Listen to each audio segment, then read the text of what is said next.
iRock Radio, the world headquarters of rock. It's Karolyi at the Ridgefield Playhouse, Ridgefield, Connecticut, with Sully Erna. Again, thanks for hanging with us today. And, you know, not only you have this show tonight in Connecticut, but you got another show Friday in Connecticut. It's Vets Rock 2016. It's at Mohegan Sun Arena. That's right. Now, it's a Godsmack show. Is this a full set, or what's it like? It's not a Godsmack show. I need to correct that. All right. It is a benefit show for the vets, where a lot of different artists are showing up to play. But Godsmack is going to be doing a 30, 35-minute set, just like several other bands will be. Dropkick Murphys and everyone else who's on the bill, which I'm really excited to see, by the way. So that's really what that's about. It's really an opportunity to come down and, you know, and show some respect and for the vets that have, you know, sacrificed their lives and their health and their livelihoods, you know, to protect this country, which we've always been, as you know, an avid supporter of. And for years, you've always, your music has been part of their commercials and all kinds of stuff over the years. You know? Yeah, we support our troops. We don't support war, but we support our troops. Of course. So this performance by Godsmack, you know, which is for a great cause, Vets Rock 2016. Check Ticketmaster.com for tickets. Will this be the last Godsmack performance for a while, or what's the plan? I really don't know. I mean, once in a while we'll surface throughout the summer years and we'll jump on a quick radio show or something like that. But for the most part, we need to get in the studio and write and record a new record by the end of next year and hopefully drop it by early 2018, because that will officially be the 20th year anniversary of our first album coming out.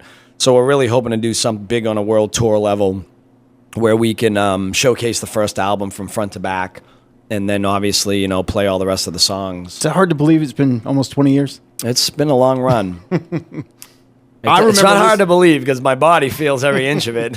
I remember the first time hearing that album, man. We were at CCC and we were listening to it, and it's just had a power that was like a breath of fresh air for rock at the time. And it's stood the test of time all these years later. It's amazing. I know, it's really crazy. It's the same demo that we recorded for $2,600 over a weekend. Really?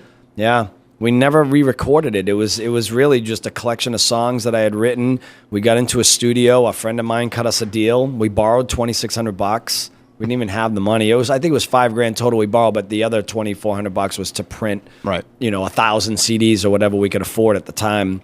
But yeah, we recorded it over a 3-day period for $2,600 in some dude's basement in downtown Boston. And that same record has gone on to sell over 5 million copies. So amazing.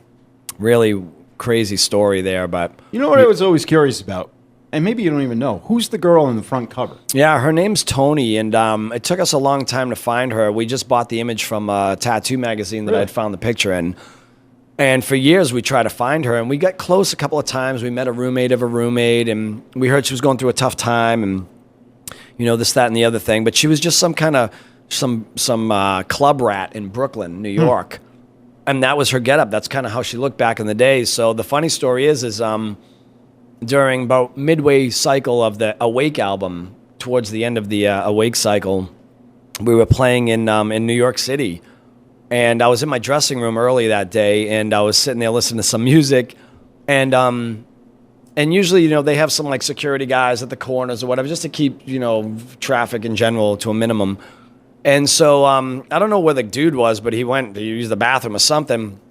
And I look, and there's this girl standing in the doorway, and she's like, hi. And I go, hi. And she was just regular, you know, looking girl, librarian, kind of looking, long brown hair, glasses, dress on, whatever. And I go, can I help you? And she's like, no. And I go, okay, and you are? And she goes, the girl on your album cover? And I went, whoa. Really? And then I seen it. I could see her face, and I go, oh, my God, you look so different. Come on in. And I'm like, we've been looking for you everywhere. So it was a really cool moment. And after that, we were just about ready to shoot the, I think the second, so we were about mid-cycle. We were shooting the second video off the record, which was Greed. And I was like, man, would you be in the video? Like, is there a way that we could trick you out?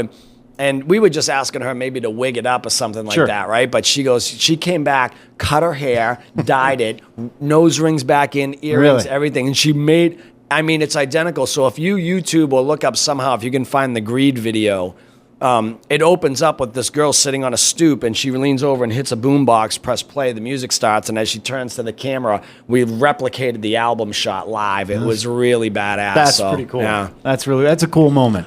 More with Sully Erna coming up on iRock Radio.